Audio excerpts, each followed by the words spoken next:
Oakland, California sure does have a homeless problem. Driving around town, there's homeless encampments all over the place. A parking lot in downtown Los Angeles turned into 232 homes in 6 months. Steel boxes built to carry cargo across the ocean now hold beds, sinks, and locking doors for people who used to sleep on concrete. That's not a metaphor.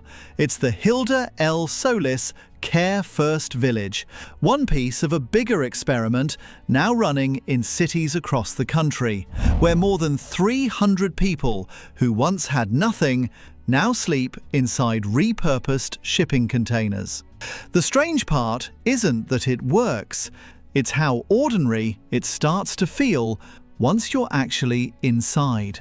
Wanda Sutton spent 3 years under a bridge near a train station in Atlanta. She'd been renting a studio apartment before that, a normal life, right up until her landlord raised the rent past what she could afford. One missed payment turned into one missed month, and one missed month turned into a tarp and a sleeping bag on concrete. She told a local reporter something that sticks with you.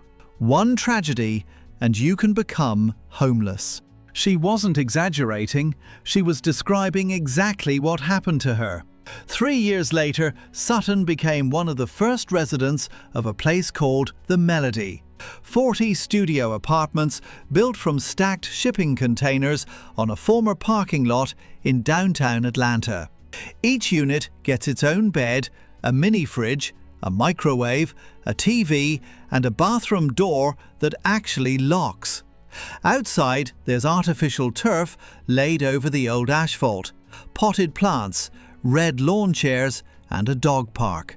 Sutton says she still wakes up some mornings surprised to find herself warm under real covers behind 4 walls instead of bracing for the cold under a bridge. That reaction, the disbelief that a door can lock, tells you almost everything about what life on the street actually costs a person. Not just physically. Every night without a locked door is a night your body stays partly awake, listening. Sleep researchers call it hypervigilance, and outreach workers who spent years on this see it constantly.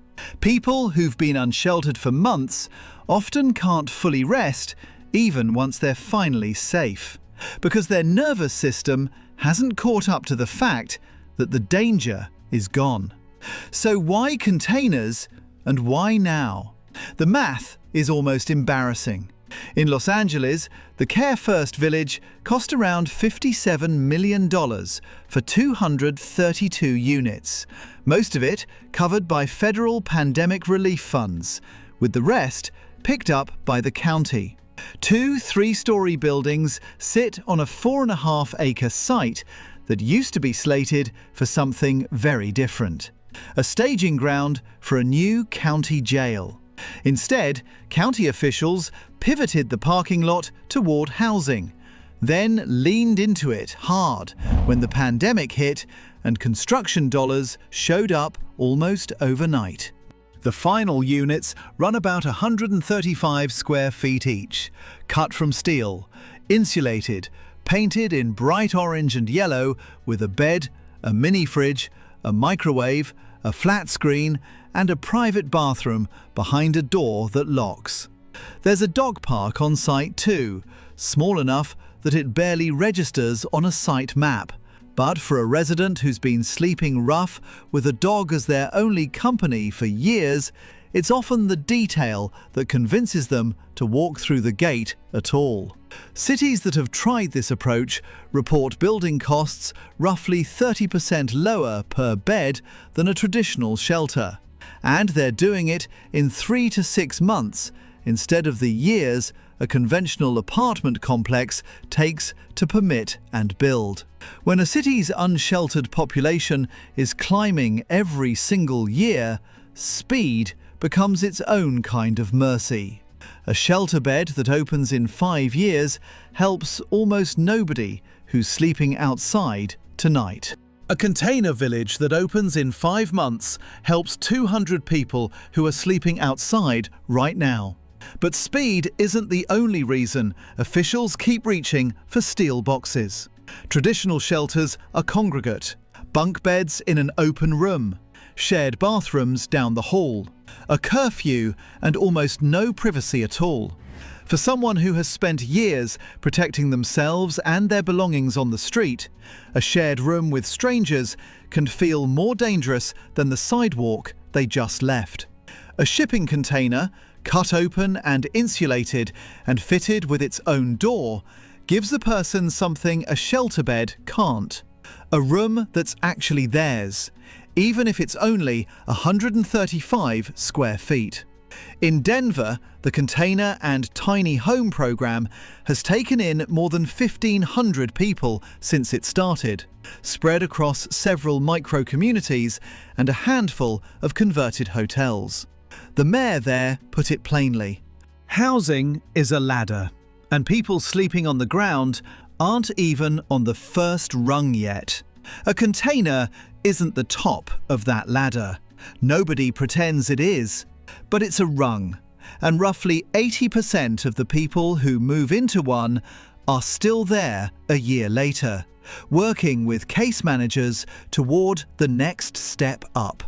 One resident there, a man who shares his tiny home with his cat, keeps a job orientation penciled onto a calendar taped to his wall. He calls the community uplifting, then pauses before adding that you don't get that kind of support very often when you're living on the street. That pause matters more than the sentence around it. It's the sound of someone who has learned not to trust good things too quickly, because on the street, good things usually get taken. Austin has gone a similar route with tiny home villages instead of stacked containers. 3 of them so far. And other cities, including Newark, have joined the same wave, repurposing steel boxes into low-cost transitional housing, backed by on-site social workers, addiction counsellors, and job placement staff. None of these programs work in isolation. The container or the tiny house is just the shell. What actually moves someone off the street is the caseworker sitting across from them every week, tracking down a birth certificate, a bank account, a voucher application, all the paperwork that homelessness quietly erases from a person's life. Not everyone makes it that far, and the people running these programs will tell you that themselves. A private room and a locked door don't erase years of trauma, addiction, or untreated illness overnight. Staff at these sites deal with relapses, with residents who disappear for weeks and come back, with the slow and often non-linear work of getting someone from surviving to actually living.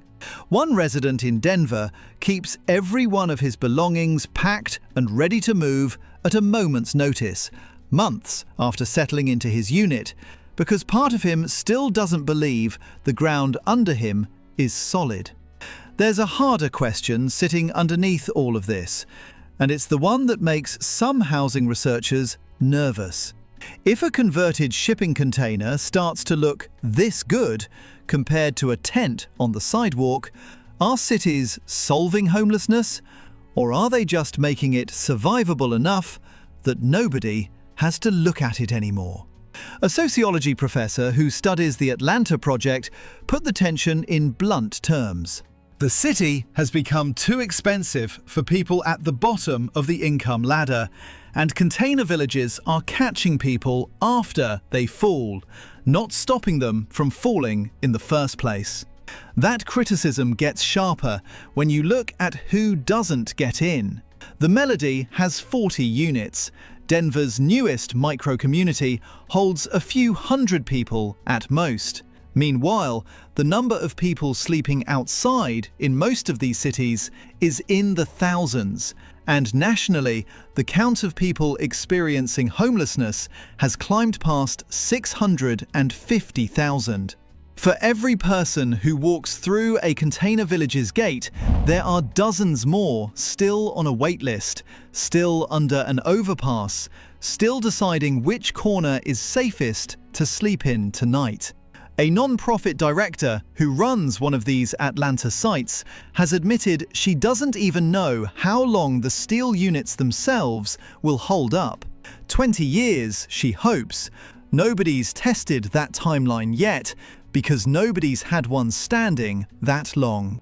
Veterans face a version of this same math. According to federal counts, the number of homeless veterans rose more than 7% in a single year, climbing past 35,000 people who once wore a uniform and now sleep somewhere that isn't a bed.